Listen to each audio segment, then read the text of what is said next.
প্রতি বছর বিদ্যালয়ের বার্ষিক দিবস উদযাপন দিনটি তার শিক্ষাবর্ষের সমাপ্তির দিন। বার্ষিক দিবস বিদ্যালয়ের কার্যক্রমের একটি অবিচ্ছেদ্য অঙ্গ। এটি উদযাপন, অভিনন্দন, ভোজ এবং উৎসবের একটি উপলক্ষ, যেখানে শিক্ষার্থীরা তাদের দুর্দান্ত পারফরমেন্স উপস্থাপন করে। শুক্রবার এক আনন্দঘন অনুষ্ঠানের মধ্য দিয়ে রাজধানীর মহাত্মা গান্ধী দ্বাদশ শ্রেণী বিদ্যালয়ের বার্ষিক দিবস উদযাপন করা হয় আগরতলা টাউন হলে। এই অনুষ্ঠানে উপস্থিত ছিলেন বিজেপি রাজ্য সভাপতি রাজীব ভট্টাচার্য, বিদ্যালয়ের শিক্ষক শিক্ষিকা, ছাত্রছাত্রী সহ অন্যান্যরা।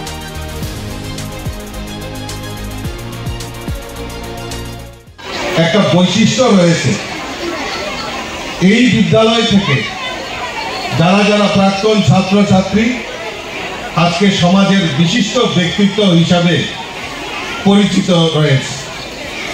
আমাদের অ্যাডভোকেট শান্তনু ভট্টাচার্য আমাদের অনেক সিনিয়র এই স্কুলেরই ছাত্র ছিলেন।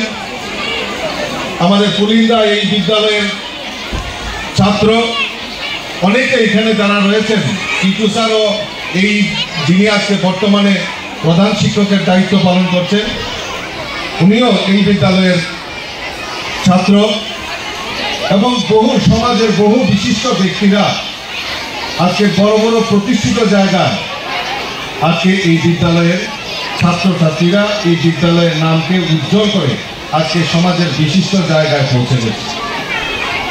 কাজেই মহাত্মা গান্ধী স্কুলের প্রাক্তন ছাত্র হিসাবে আমি নিজেকে খুব গর্ববোধ মনে করি, কারণ দৃঢ়তার সঙ্গে সফলতার সঙ্গে আমাদের যে লক্ষ্য, সেই লক্ষ্যমাত্রাকে অর্জনের জন্য আমরা যেভাবে কাজ করি, যেভাবে আমরা বিদ্যালয়ে আমরা কাটাই, সেটা আমাদের কাছে অবসরণীয়। তো কাজেই আমি ছাত্রছাত্রীদের কাছে আহ্বান রাখবো যে আমাদের লক্ষ্যমাত্রাকে স্থির করতে হবে।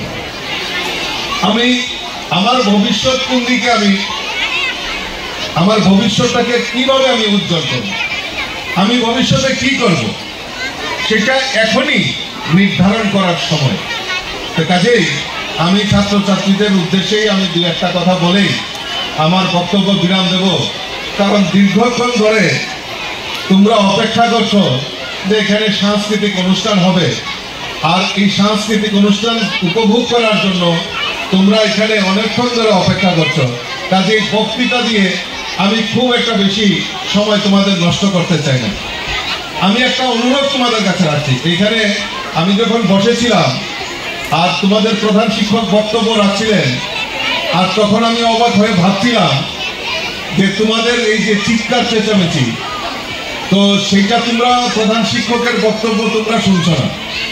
তো তখন আমি নিজেকেও তোমাদের মতোই ভাবছিলাম যে সত্যি তো তোমাদের মতো আমরাও ছিলাম।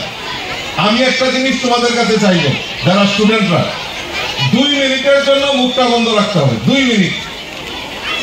মিনিটের জন্য 2 মিনিট, দেখি পারে কিনা। 2 মিনিট আমি সময় দেখি, 2 মিনিট। এটাই হচ্ছে অনুশাসন। তোমরা উপভোগ করবে, আনন্দ উল্লাস করবে, কিন্তু যখন কেউ কোনো একটা বক্তব্য রাখছে তা শোনার জন্য, তা শেয়ার করার জন্য। আমি প্রথমে বলেছি যে আমাদের লক্ষ্যটাকে স্থির করতে হবে, আমরা কি চাই, আমাদের ভবিষ্যৎ কি হবে, তো সেই ব্যাপারে আমাদেরকে নির্ধারণ করতে হবে।